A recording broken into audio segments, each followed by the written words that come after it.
Hello, U.S. history. We pick up where we left off, and it's kind of a little transitional section, and we are talking about a world after the war, okay? So we are at the end of World War II. I want to show you just a tiny little clip.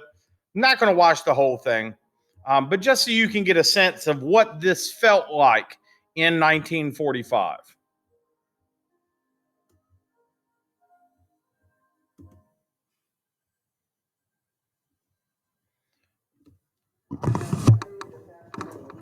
A message from the Japanese government in reply to the message forwarded to that government by the Secretary of State on August 11th. I deem this reply a full acceptance of the Potsdam Declaration, which specifies the unconditional surrender of Japan. In the reply, there is no qualification. And the press runs out because Japan surrendered with no conditions. And they send all these messages out. Now, look at the streets. Veterans returning from the war, people dancing, smiling, celebrating. Not only is the Great Depression over, but World War II is over. And this is an America that hadn't existed for 20 years. It's such a different world that people are living in, to know that, like Roosevelt had said, that people deserve to live in a world that is free of want, or free from want, freedom of worship, freedom of speech, but freedom from fear. And between the Great Depression and Hitler and Imperial Japan, and, America hadn't lived without fear up until this point. And all of a sudden, there is the explosion of possibility in a world that has been altered by those experiences. All right. Occupied Japan. So, Japan is going to be occupied by the United States and by the allies of the United States, the United Kingdom, China, which was given a smaller role, the Soviet Union, etc. America is going to be in charge of governing Japan, rebuilding Japan. Remember, this is a country that had been depleted by the war, that it had nuclear weapons dropped on it. And so they are demilitarized completely. Their swords, their guns are destroyed. In that time period, we learned that, so Hideki Tojo, who was the admiral, the general of the Japanese military, he is the one who was really guilty of what was going on. Emperor Hirohito had very little idea, most people believe, about what was actually happening in the war. And so Japan is going to adopt democratic institutions, will become an ally of the United States, and today is, our closest ally in Asia and a very close ally of our country with huge economic relationships. And that all begins with the occupation of Japan and the restructuring of their government according to democratic norms. They're no longer closed off from the world. Remember the Bataan Death March, that happens in the Philippines. Well, because of that, the allies that had fought, agreed with other nations to meet in Geneva, Switzerland, and sign the Geneva Accords at something called the Geneva Convention. The treatment of the POWs in World War II would lead to the adoption of these rules of war. And if you look right here on the screen, you can pause it for a minute, but it basically says, look, you cannot mistreat your prisoner. You cannot humiliate or degrade him. You cannot refuse him medical treatment. You can require him to be silent. You can disarm him. It gives us rules for how people should be treated. Look at the bottom line. Always treat your prisoner humanely. And so the United States, doesn't believe in torturing enemy combatants, and when things like that do happen, or people are degraded or humiliated in times of war, that's why you see those soldiers brought up on criminal charges, because we have agreed that that is a crime against humanity. All right. That Geneva Convention and the Geneva Accords are a big deal.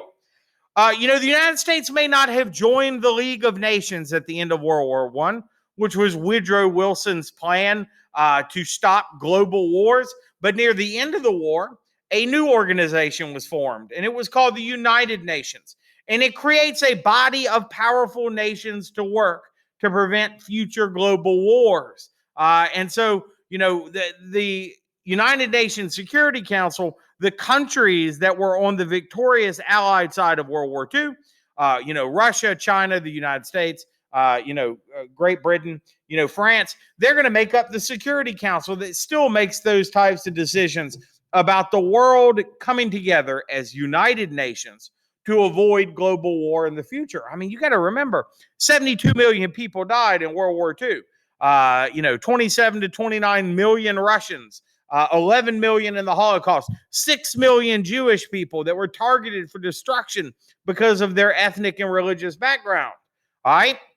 And the people that did those targets, that did those things, that perpetrated those crimes, they would be put on trial, so that the world could see what had been done. And so they had to account for it in the public square. Now, a lot of Nazis, escaped to South America, ran off. A lot of Nazis killed themselves. Hitler shot himself in the head. But Nazi war criminals would be put on trial at a place called Nuremberg, all right, 1948, and they would be convicted for their war crimes. Defendants tried to say, I was just following orders. You can't accuse me. Hitler was at the top, Himmler, all these different people, and we're just taking orders. It is not a legal defense to say that you are just following orders. If you're a soldier or, a policeman or a public servant, and you're told to do something that is against somebody's, human rights, against their natural rights, that is against, international law, you can't do it. You can't have a mother hold her child and shoot them to death. You can't follow an order that says to eliminate people because, they're Jewish or they're a communist or they're gay. You can't do these things, right? You can't commit acts of genocide. And because of this, they take personal responsibilities and they are hung for their crimes. All right. So there is a public accounting and there is a public cost. Nuremberg begins an international conversation about human rights. There's real issues of racial discrimination in America that are brought up in this trial. The Nazis actually stand there and they say, hey, guess what? How can you tell us we can't discriminate or treat people as, second class based off their race? Look how you treat African Americans in your country. Look how the Japanese were treated in your concentration camps. And with the world's eye turned towards America's choices, it starts sparking change in our own country. All right. It starts, sparking conversations about things like propaganda, that if you just tell a lie over and over and over again, that eventually people are going to believe it. And like America starts looking inward at some of these things that have been happening in our own country, having to do with segregation and racism, etc. Okay. And so this look at minorities at home, I want you to imagine the Nisei, the Japanese, the second generation Japanese soldiers who had fought in World War II. They come home and their families had lost their farms, had lost their livelihood because, a lot of their family members had been locked up in concentration camps because they were Japanese. I remember reading an account, of an African-American soldier who fought in the United States Army. He fought against Nazis, killed Nazis, these horrible war criminals, the modern world's automatic villain that everybody knows if you're a Nazi that you're wrong. And when he got onto a train with Nazi war criminals, they made him sit on the back of the train behind the Nazis because he was black. People aren't going to stand for this in the United States. And after Mexican Americans fought in desegregated units and the Tuskegee Airmen had created such a record of military success, and the Nisei, these Japanese Americans, had patriotically become the most recognized and decorated unit to fight in all of World War II. The cry for fair treatment will lead to the 1948 desegregation of the United States military. Okay? And so America would not fight in segregated units anymore. Desegregation. All right? And so imagine these veterans that come back home and, that they'd fought for American freedom to make the world safe for democracy, and then they're told that they can't drink out of a water fountain or that they can't ride a city bus. This is the tipping point for all types of movement towards stronger civil rights in the United States. Because if there's anything that the Nazis stood for, it was for the persecution of minorities. All right. It will also internationally lead to the creation of Israel. Okay. You got to imagine Jewish people that had fled all over Europe, did their Polish neighbors protect them in Poland when they were being put in these camps? Were they protected in Russia?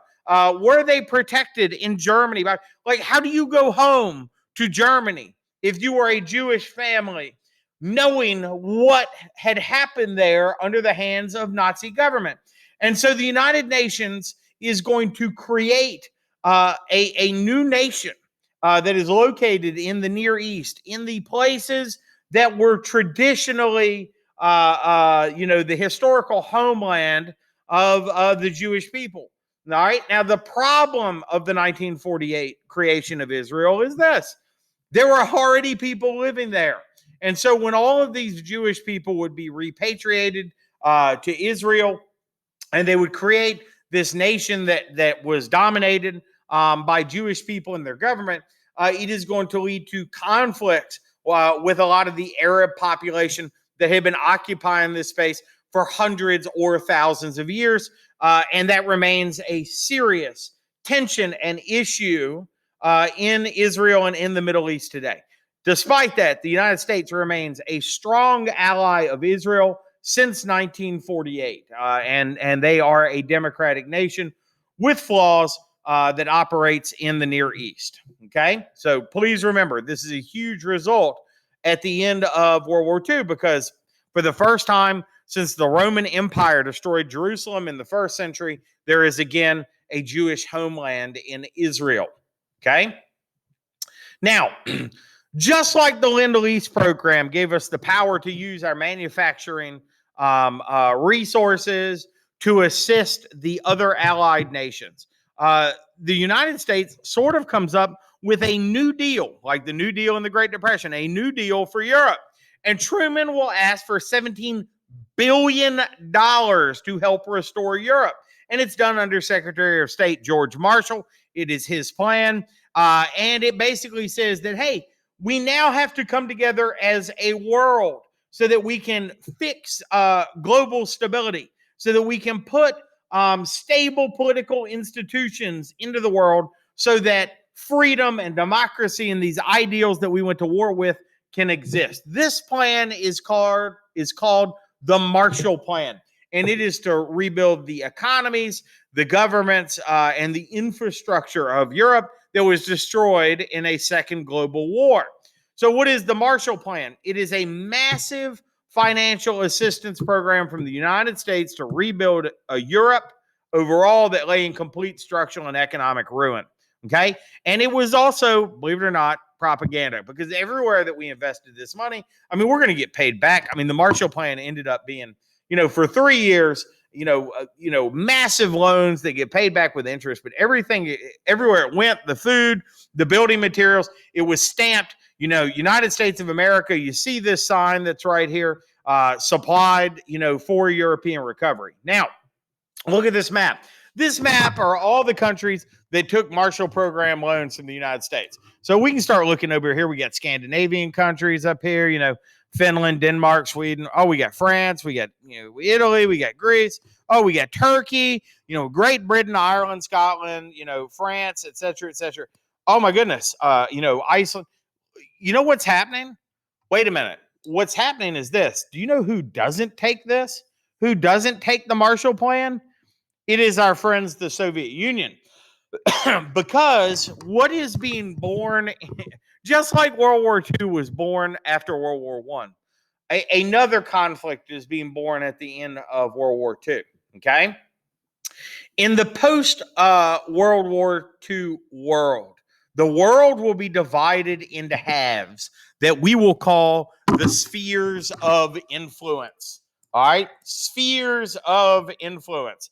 And in the West, all right, we have the United States and the allies of the United States.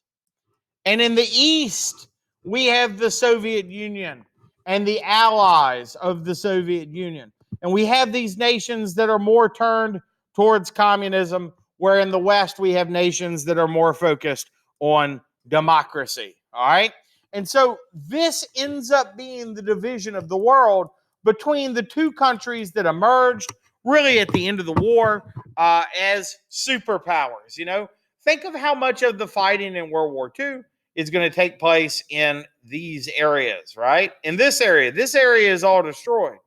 But these areas up here, all right, these areas up here, and obviously the United States that is located way over here, are left in a way that they can get off on their own feet and they can start forming their own power structures, you know, because they don't need to be rebuilt.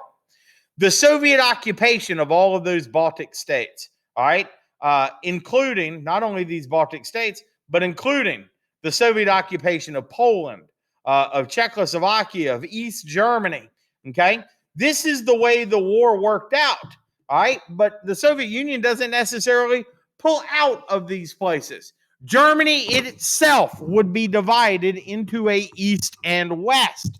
All right. So if you look, if I remember these in the wrong order, I apologize, but I think it was the United States, it was Great Britain, and it was France are occupying these three territories. But this territory was occupied by the United Soviet Socialist Republic. They're occupied by the Soviet Union. And so Germany is going to end up being divided. It would actually be divided into two different countries, Eastern Germany and Western Germany. And it will be one of the battlegrounds of the conflict between the Soviet Union and between the United States and the rest of the Western world. I want you to pay close attention to something that's going to be very important. Not only is the country divided, but the capital is divided too. This is Berlin, and the city itself is going to be split in half between the United States and its allies on the western side and the Soviet Union and its allies on the eastern side. The world is being split. That's what I mean by spheres of influence. After a few years of shared management by the United States, Britain, and France, West Germany would develop its own democratic government. It would become a close ally of the United States, of Britain, of France, of democracy in general. But East Germany is going to develop differently. It would remain tightly controlled by the USSR. All right. And remember, USSR equals Soviet Union. All right. And so as West Germany is being returned to its own accord eventually, East Germany becomes a point of division and contention, specifically the city of Berlin, which is permanently split. Okay? So, this is the origins of the Cold War. All right? And some of you have heard the term Cold War, but you might not know what it is. It comes out of these geographical, which I've just shown you, but cultural and political divisions. It is the birth of really 50 years of the world sitting on the edge of World War III. The funny thing is this. In World War I, planes and mechanization and that stuff were introduced. And in World War II, they dictated the entire war. In World War II, nuclear bombs were introduced. And they will dictate the entire Cold War. But the difference is this. If that Cold War becomes a hot war and it turns into World War III and it becomes a nuclear conflict, the world will never be the same because the world cannot recover from a widespread global nuclear war. And this is going to be a major theme of our last major unit in U.S. history, which is the Cold War. Thank you for your attention. I'll see you at our next class.